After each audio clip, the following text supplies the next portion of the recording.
In this video, we're going to be going over the schedule page. So you'll see at the top here, we're highlighted blue right here because that's what page we're on.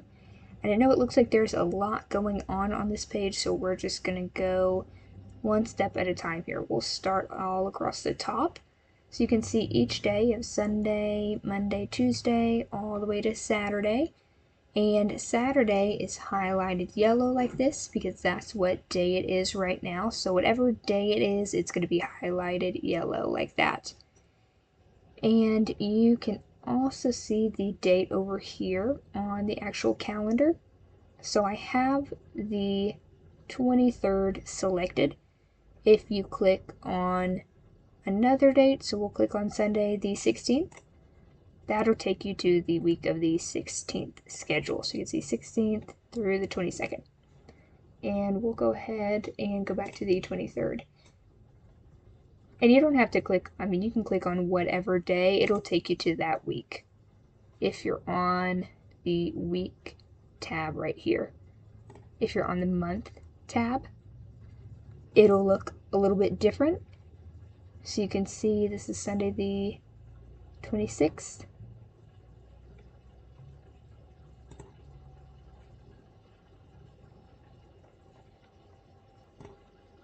But I mostly just stay on the week tab. So we'll go back to that one and we'll go back to Sunday the 23rd over here. All right. And you can also see at the top here, it says funeral time and funeral. These are events for the technicians, and it's usually going to be like time off, or if they have a meeting, it'll come up in gray here. You're unable to see which technician it's for on the scheduling page unless you go over to technician shifts, but you will be able to see it on the dispatch page, and I'll show you that when we get over there. And then also on this left side over here, you're going to see lots of different tabs for the calendar viewing. So right now I have everything selected. I like to see everything that's going on the schedule, but you can change it if you would like. For example, looking at the calendar, each technician is a different color. These gray ones right here are all the weed control treatments. And we don't do anything with those. Those are just going to be for the weed control technician to handle. So if you don't want to see those, you can go over to technicians, and you could probably do this with job types or tag types as well, but we'll just go ahead and do it with the technicians. The only weed control technician right now is going to be Jacob. So if we scroll down to Jacob and unselect him and click done, now his treatments are off the board, so you can just see the irrigation technicians. And you can also see it looks a little bit different over here now. Instead of saying all, it'll say 10 selected. If you wanted to put his back, you could go back in and select him, or you could click reset, and it'll reset it to just showing all, and they'll pop back up. And like I said, each technician is a different color, so you can see there's a lot of colors going on over here. We had a lot more jobs on these 2 days than at the beginning of the week. And if you hover over each job, you can see a little bit of information. So you can see it says inspection. You can see that they're a Carefree Lawn member, has that tag on there. And you can see it's assigned to Eric. So all of these mint color jobs are all going to be Eric. And you can also see the customer name. We have Charles Goad and his phone number and address. And you can see the type of job. So it's having a generator installed Friday, needs some heads marked. And you can see the date and time as well, and the invoice subtotal. And since this is in the past, they will have a total on there. So this one has 534. When it's in the future, they stay at 0, obviously. And then for this customer, since he's a Carefree Lawn member, he does get free inspection, so that invoice subtotal is 0 as well. And you can also get to the actual job by clicking on it instead of just hovering. So if we wanted to see that whole job page, we could click on it and it would pull it back up. And then we can just go right back to schedule. And you can see everybody who has a job, what the week looks like. And you'll see it's kind of in two sections here, because we have the 8 to 1 window and the 1 to 5 window. So it's kind of in half. So you can see everybody's morning jobs. So Eric has 2 in the morning here, 2 in the afternoon here. And when there's this many jobs on the schedule, sometimes it is a lot to look at, so it's easier to look at the dispatch board, but it's just a preference. It shows the same information, so just whatever you want to look at for the schedule. And if we look at next week, we'll go ahead and click on the second to take us to the next one.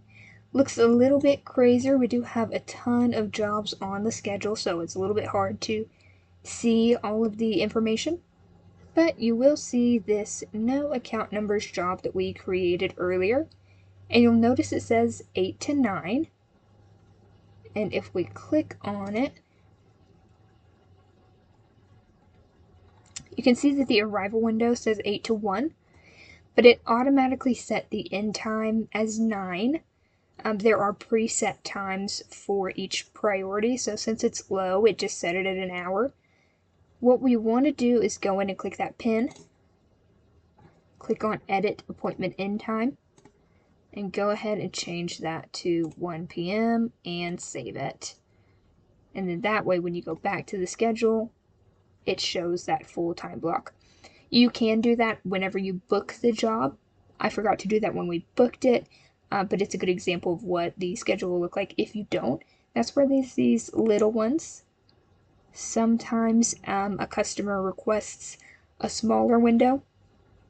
We try to avoid that if we can, but sometimes the customer really does just need a smaller window. So what we want to try to do is keep it either starting at 8 or ending at 1, or starting at 1 or ending at 5. You want to keep it along that line. So this one, the arrival window is 10 to 1, so it still falls on that line.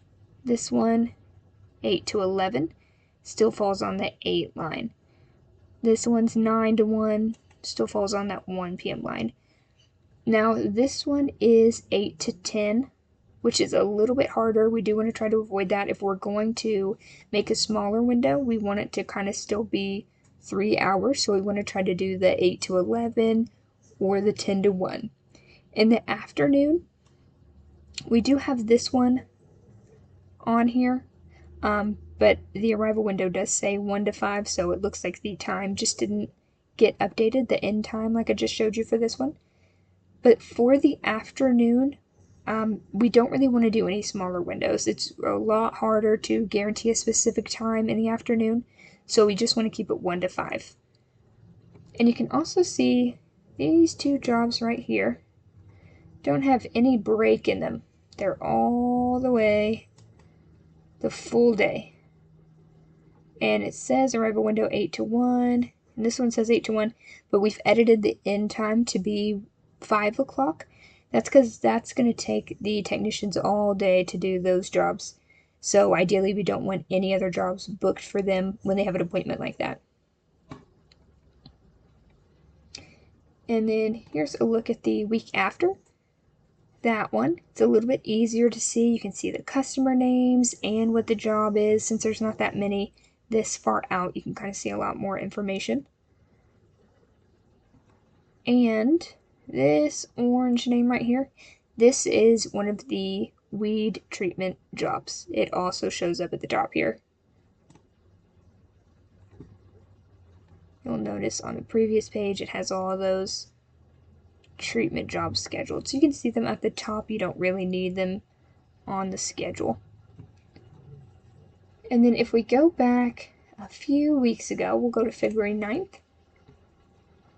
This page looks a little bit crazy also, but sometimes you'll see the time off on the actual schedule, and it takes up the full day. If you click on it, it just is editing the event. We don't ever want to do that. We'll leave that to the dispatcher. Or you can see this message, van and shop. So, 2 people weren't available because their van were in the shop, and time off, 2 people had time off. You can just see that on the schedule. Or it'll come up right in this section like I showed you on. Oh, it has it on this page as well. Or this one. And like I said, there's different ways to view this. It'll really just be personal preference. As you can see, there's a lot going on, so sometimes keeping it just at the week is the best option for me personally. But you can also go ahead and switch it over to the month, and you can still see the same information. You can see everybody's colors, what's already scheduled. But if we go down to where there's more jobs that are booked, like over here on Friday that 28th, there's a lot going on, and it's just a little bit harder to keep track of. Or if you go to 3-day, you can just see Sunday, Monday, Tuesday. That way your information is a lot bigger and easier to see. So if we went over to one of the busier days, even though there's a lot of jobs, you can see a lot more information. Or if you just want to do the single day, you can do that as well. And just change it. We want to look at Monday, see all the jobs on there. Tuesday, see all the jobs on there. Really just personal preference, whatever you find easier to schedule while you're on the calls, or just kind of get a better look at what the week or days look like. So that is kind of the main gist of the schedule. We'll go ahead and switch it back to the week. And that's what that looks like. You can see we're back to March 2nd to the 8th. And next we'll go ahead and look at the dispatch board. That way you can see what all these jobs look like on there.